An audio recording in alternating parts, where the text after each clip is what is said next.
pangenot na istorya. Lampas 300,000 pesos na kantidad nin iligal na droga na kumpiskar sa Camarines Norte. Miyembro kan Philippine Coast Guard gadan kan aksidenteng mabadil kan kapwa Coast Guard. Security guard gadan kan pagbabadilon sa Camarines Sur. Nagkapirang Bicolano angat sa 2022 Outstanding Individuals kan UNESCO Club. Asin Miss Millennial Andresian 2022. Kinurunahan na.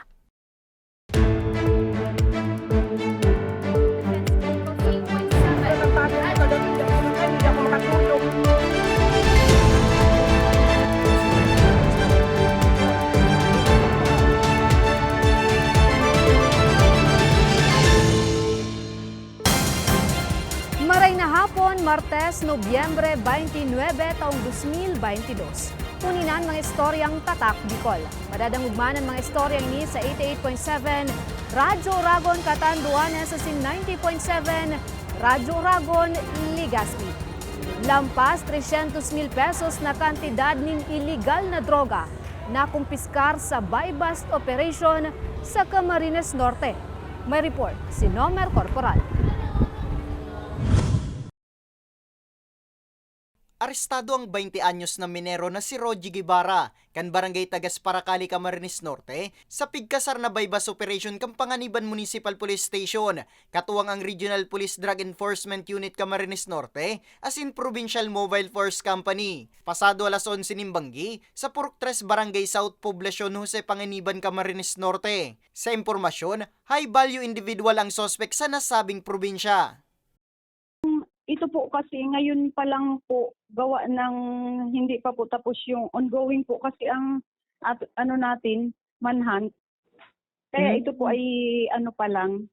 Kumbaga po sa ngayong pumbuan, kumbaga po papasok po ito dun sa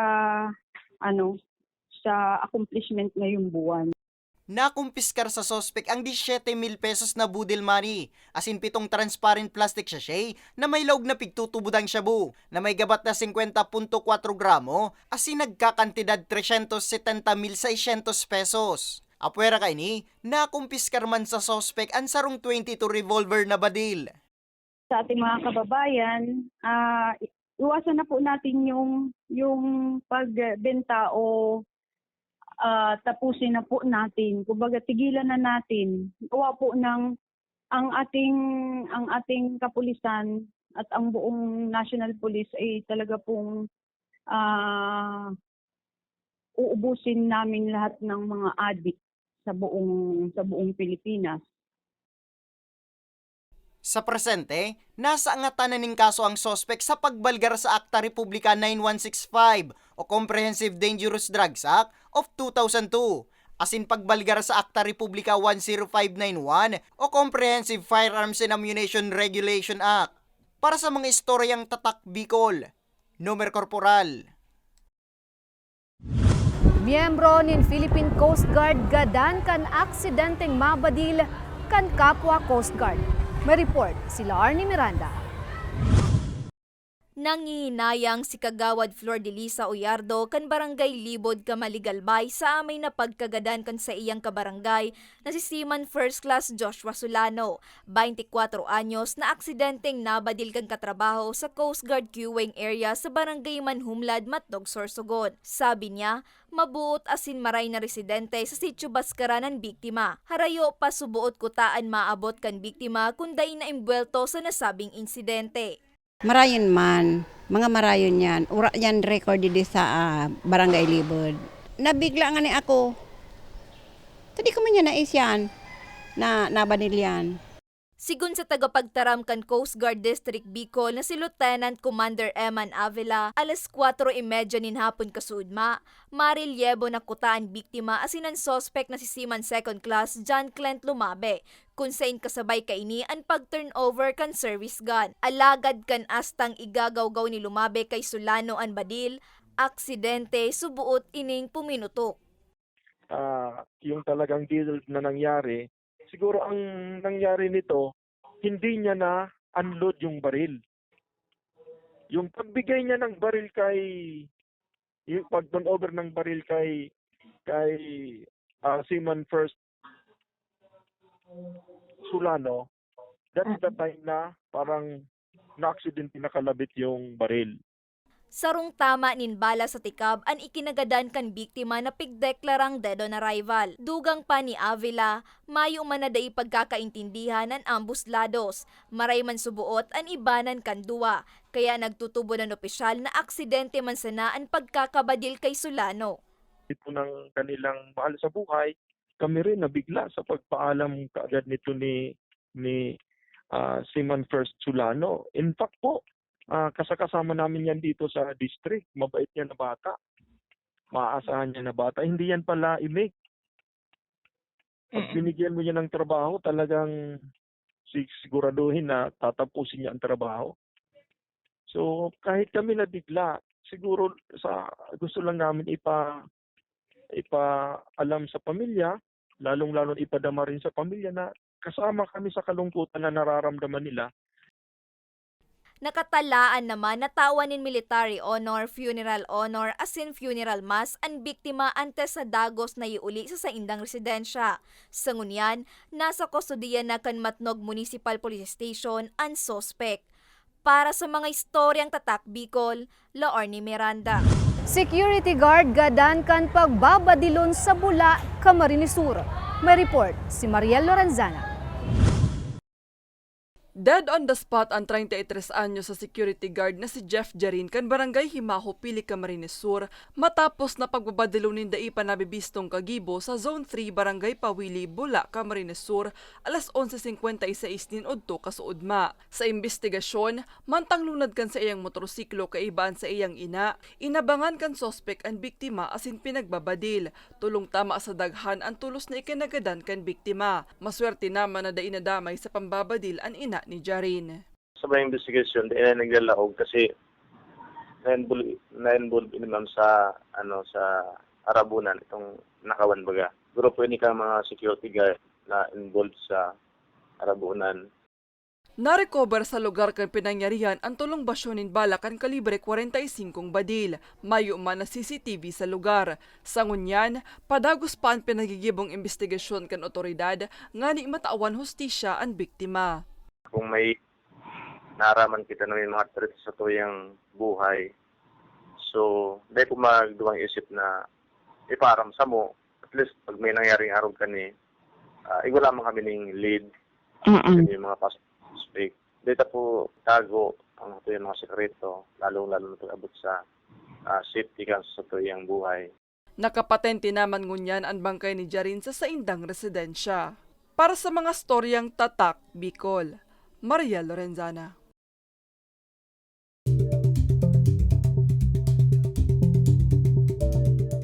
Magayon na kamugtakan kan panahon, lauman subuot sigun sa pag-asa. May report si Laorny Miranda. Magiging magayon ang kamugtakan kan panahon ngunya na simana sa reyon sigun sa pag-asa. Alagad laoman man giraray ang mga kalat-kalat na pag-uuran, pagdagoldol asin pagkikilat sa nagkapirang porsyon sa Bicol na epekto kan isolated localized thunderstorm. Sumayo man kitang raot nin panahon sa ngunyan na monitor or nailing na pwedeng makaapekto digdi sa to sa Bicol region. Actually, for the next 3 days, yung rest of ngunyan na week, generally marayan sa tuyang panahon. Sa ngunyan, mayo man na pigbabantayan na low pressure area ang pag-asa. Magiging banayad sundo sa moderatong mananukol kaya pigtutugot ang paglawod maski sa mga saradit na lunadang pandagat. Base man sa tropical cyclone frequency para sa bulan ng Disyembre, posibleng may mabilog na saro o duwang bagyo antes matapos ang taon. Ang weather system na nakakaapekto sa tuya ini yung easterlies, yung duros na hali sa dagat Pasipiko ngani na yun man ang dahilan kaniyong mga localized thunderstorms na ngunyan. Pagirumduman ka na hensya sa publiko, pirming magdaranin panangga sa init at sinuran, urug pang pabago-bago ang panahon. Para sa mga istoryang tatak Bicol, Laorny Miranda. Babayi iridukan mabangga ni motorsiklo sa Legazpi. Asin bistuhon ang kinurunahan na Miss Millennial Andresian 2022. Yan asin iba pang istorya sa samuyang pagbabalik. Tucked away in the province of Albay, known for its perfectly shaped Mayon volcano, Misibis Bay Resort, a locally owned 5-hectare private island resort. The resort is ready for all those looking to balance tranquility and adventure. This tropical destination is where guests can either choose to relax under the palm trees or have an adventure under the sun. It features modern and luxurious rooms and villas, recreational facilities, and sophisticated services.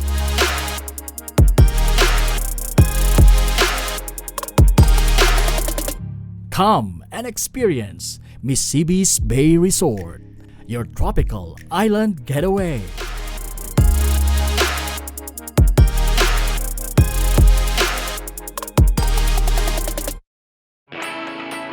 Naghahanap ka ba ng trabaho? Marunong ka bang mag-shoot ng video? Mag-edit? Magaling ka ba sa social media? Willing ka bang matuto? Graduate ng journalism o may alam na sa media?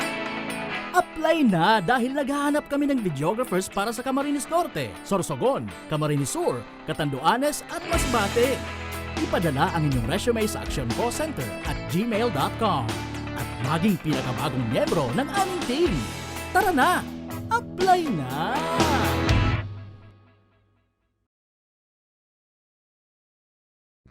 Sa imong ka nagpapadagos na pandemya, daima nag-uuntok sa pagriparo ang satuyang satiring partido, ang Ako Bicol Party List, yaon pirmi sa pagpadangat kan mga kasaraditan, sa tabang kan manto ni ina, ano man na panahon, hain ka man sa Kabikulan. Viva la Virgen! Viva Nuestra Señora de Peña Francia!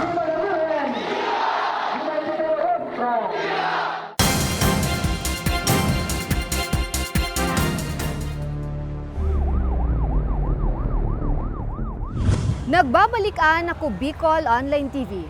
Babayi irido kan mabangga nin motorsiklo sa syudad nin Legazpi. Mareport si Nomer Corporal. Dakula una katabang iyan, mariparo ang digdi sa muya. Iwan nangangaipo sa muya, nangangasiwa ang digdi kang pangasikaso may magago. Napapaluwa na sana si Nanay Rimia Campurok 5 Barangay Bangkerwan, Legazpi City sa makangirat na sinapukan sa iyang 26 anyos na panglimang aki na si Remicel Armero. Pasado alas 6 kaya kasubanggi, kan mabangga inining motorsiklo na pigmamaneo kang 18 anyos na si Bebencio Bron, kan Barangay Buena Vista, Legazpi. Sa impormasyon, pasiring kutang humapon ang sospek nga ni mag-atindir ning dibu, mantanggi kan trabaho, pauli naman kuta sa saindang residensya ang biktima kan mangyari ang insidente. Pagkaining sa kuya, mama ngayon naputol. Nataranta ako kung arin ang naputol niya ako sa imbuda ini, nakapusak niya ini. Hindi ko masabutan kung ano ang gigibong ko. Sobrang pagkaira ko kan araw kay today maniya sa mga deskwado itong aki kong ito, tapauli na siya. Ang insidente, nagresulta sa pagkakabari kan tuong bitis kang biktima. Sigun kay punong Barangay Crispin Butin, marikas ang padalagan kan sospek. Asinday na riparo ang presensya kang biktima, napapabalyo kuta sa ibong na tinampo. Aminado man ang opisyal, accident-prone area ang nasabing porsyon. Sa roon lang na naobserbaran ko, ining mga motorista, lalo mga hubin pa, minsan mga mainit pa sa Manibela, makaskas, kulang pakikontrol, kaya kung may mga aksidente, minsan bari, kasi mga makaskas pa, mga kabataan. Kaya apilar ngunya ni Nanay Rimia, lugod makaaganing dugang na street lights, ang mga mayor na dalan sa sendang lugar. Madiklum duman sa lugar na itong pinangyarihan kan aki ko, duman ang dakulan na didiskwado sa lugar na ito. Sa presente, nagpaparayray na ang biktima sa ospital. Nakatalaan man na magkaigwaning pag-urulay ang ambuslado. Para sa mga istoryang tatak Bicol, Nomer Corporal. Nagkapirang Bicolano angat sa 2022 Outstanding Individuals kan UNESCO Club. May istorya si Mariel Lorenzana.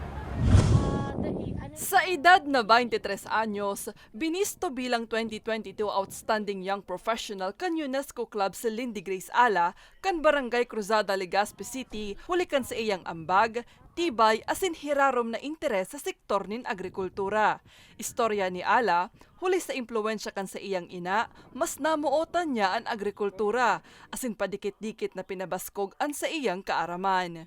Kang dahil duman sa pagpa-accredit ni Barangay Padang, duman na enlighten man ni UNESCO si trabaho na tigigibo ko na pagtaoki training sa tuyang mga parauma and itong organic agriculture production na kumbaga saro man sa nagtaong impact sa tuyang mga komunidad asin mga barangay na yaon digdi sa Legazpi. Registrar asin school administrator kan Goodgrass Farm sa Barangay Pawa, Legazpi City si Ala, kung sain saro siya sa mga katuwang kantesda sa paghiras kan kaaraman siring sa rice seed sowing, livestock farming asin kadakol pang iba. Sabi ko, di ko pagayod kaya. Tapos syempre, sarong dakulang responsibilidad ang titulong ini. Sabi ko, garday ko kaya. At I was very hesitant kang inot. Pero, tigpara push man ako talaga ka mga UNESCO family na kaya moan, nakakaturo ka, nakakapadalagan ka kisarong eskwelahan. Taong 2018 kan magi siyang youth volunteer sa UNESCO. Dai niya sa nadahonaon na marerekonisar kan organisasyon ang sa iyang mga espuersos. Grabe sa pasalamat ko. Tapos sabi ko, pinunan sa birth week ko na nagtabang kita sa mga kaakian. Actually, week-long na feeding program sa Barangay Padang. Then, nagtapos man akong Sabado na may good news hali sa UNESCO na award kita para sa Outstanding Young Professional. Apwera kay Ala, binisto man na outstanding frontliner kan UNESCO Club ang Regional Director kan Department of Tourism na si Herbie Balkin Aguas. Outstanding public servant naman si Albay 2nd District Representative Congressman Joey Sarte Salceda. Mantang outstanding educator naman ang pamayukan Buena Suerte Integrated School na si Anfe Naval. Asin attorney Alex Nepomuceno, Dean kan Bicol University College of Social Sciences and Philosophy. Sa maabot na Disyembre 9, opisyal nagigibuhon ang awarding ceremony. Para sa mga storyang tatak, Bicol, Maria Lorenzana.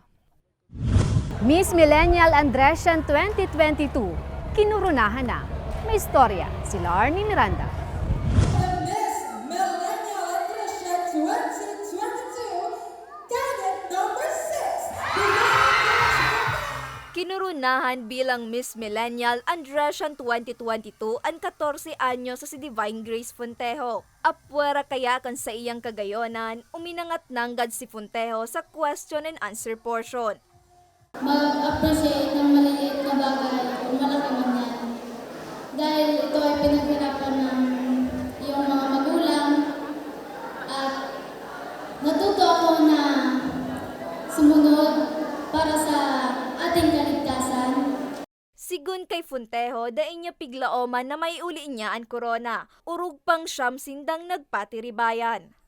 Nasuklian yung lahat ng paghihirap ng mga magulang ko. Mahirap man ang buhay, pero kinaya pa din. Apwera sa nasabing titulo, Face of the Night man si Fontejo. Naging buhay man ang paradalan kan magrampa ang mga kandidata sulutan sa indang gowns. Kung sa inay uli man ni candidate number 7, Janilyn Basquinias, ang best informal wear attire na nag-ala British royalty sa iyang napaka-eleganteng white long gown. Asin binisto man na Miss Tourism Andresian. Dai man nagpakabog sa pag-post ang mga kandidata sulutan sa indang sportswear attire kung sa inay uli ni candidate number 4, Charlene Basaysay, ang best in sportswear. Best in production number naman si candidate number 1, Maria Samantha Banta. Sigun kay Carmelo Balia, parte ng aktibidad selebrasyon nindakan kapistahan kan sa indang patron na si Senior San Andres. Talagang sa mga kandidata ko niyan, talagang talagang sila nag-insist na mag-join and kami nagpirit and very supportive ang sa indang mga magurang po. Kaya very thankful ako na arog kayo ni kagayon sa show and of course, gusto ko mong pasalamatan so gabos na nagsuporta po kasi day po ini magiging posibleng event kung day po kay mga nagsuporta sa kuya. Obheto mandaa kan aktibidad na lalo pang magkaburunyog ang hobby na sa indang lugar. Ngunyan, ang gigibuhon mi muna is, kumbaga, mas ibibuild mi so kakayahan niya kung anong kayang gibuhon and maging participative sa mga activities, upcoming activities po kang SK Council kang Barangay San Andres. Taong 2018 kan puuna na nasabing kompetisyon, alaga 2 taon man na oktaba huli kan pandemya. Para sa mga istoryang tatak Bicol, Laorny Miranda. Asinyanan katiripunan kan mga istoryang tatak Bicol. Abangan pagkatapos kan samuyang programa sa nagpapadagos na Ako Bicol Cup. Malilipot versus Tiwi, Malinaw versus Santo Domingo, asin Bakakay versus Tabaco. Ako si Jen Nunez. Salamat.